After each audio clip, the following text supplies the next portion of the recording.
So we've gotten an update for the Rifleman here. Looking over the other videos, progress has definitely been kind of slow, but I think this is definitely a fairly good update.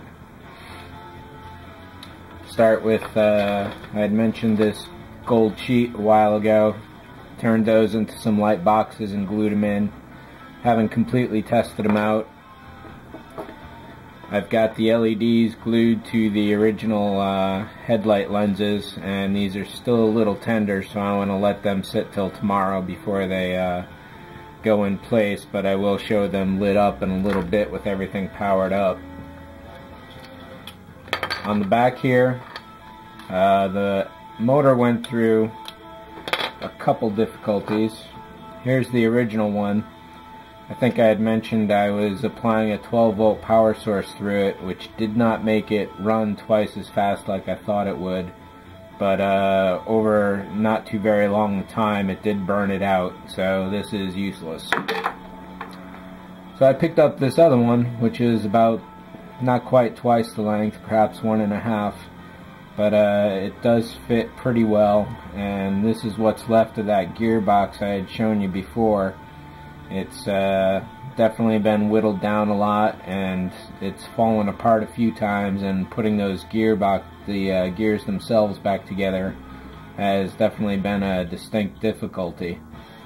I would like to have had this detachable so that I could take it apart later on if I needed to. However, the way this worked out, I really pretty much had to glue it all together, which wasn't the best solution. However, it did work, and hopefully I won't have too many problems with it, but there is one I'm experiencing, which I'll show you in a second.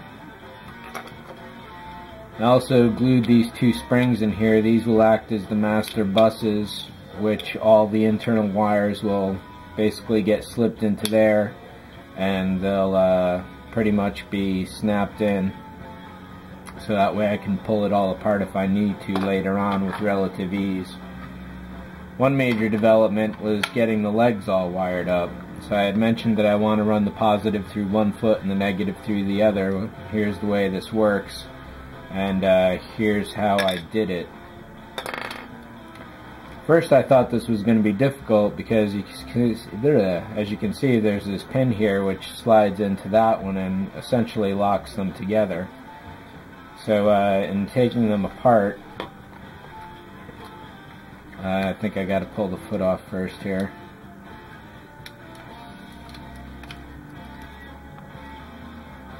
And this worked out really well. I'll get to that. I discovered this metal pin in here which is holding this key in, and there was no way to get rid of that, so basically I just kind of worked around it by drilling a hole straight through to the end and then up through this notch here, which slides into the crotch there.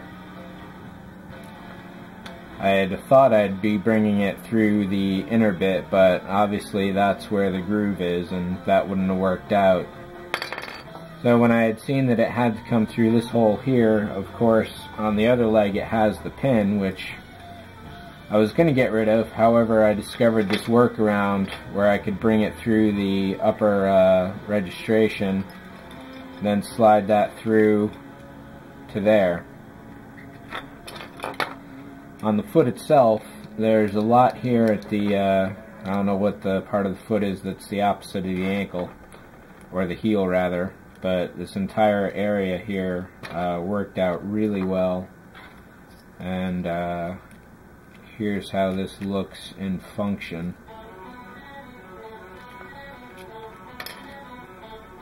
Let's put the other half of the leg on. So one simple wire going straight through. Just a matter of drilling a hole here, which obviously got too big. I may put a piece of sheet styrene in there to cover it up. It's not too visible otherwise. And then as you can see, this interior of the foot is completely roomy, so there was plenty of space for anything I needed to do. I got rid of the one screw hole on this side, and of course this now comes through that same screw hole on the bottom of the foot.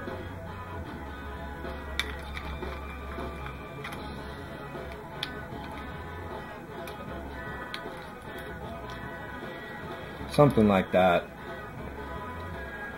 So what I'm either going to do is just cut this off here at this end and put a big piece of solder there, so when he's standing in a particular place, it will be on. If I move it off, it'll switch off, so the contact will be the switch. But more likely what I'll do is strip this entire section of wire here, run it back through this hole in the foot, so there's basically a nice big contact patch right there. And then I'll do something similar on the base, whatever that turns out to be, except I'll do it in this direction so there's plenty of space for it to be on. So these legs, and you can see I got this other foot here, is all set. Same basic method. So this works out really perfectly for this one, and I'm really psyched about that. So when this bit goes back together here, I just got to make sure the wires don't pinch when it goes back together, and essentially I'll have the main wires coming up through the center torso there. Then coming down through the feet will still be fully posable. I'll leave a little extra room in the wires so that they don't stretch at all. So these two wires will connect into the back here like this.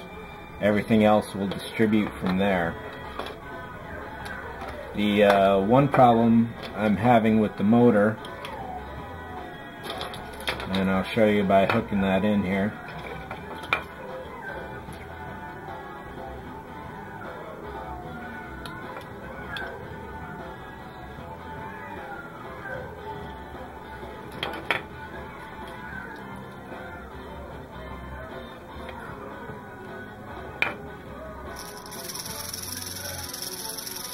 So it's gotten a lot louder, and I think that's because there's some slipping gears, which means they're going to...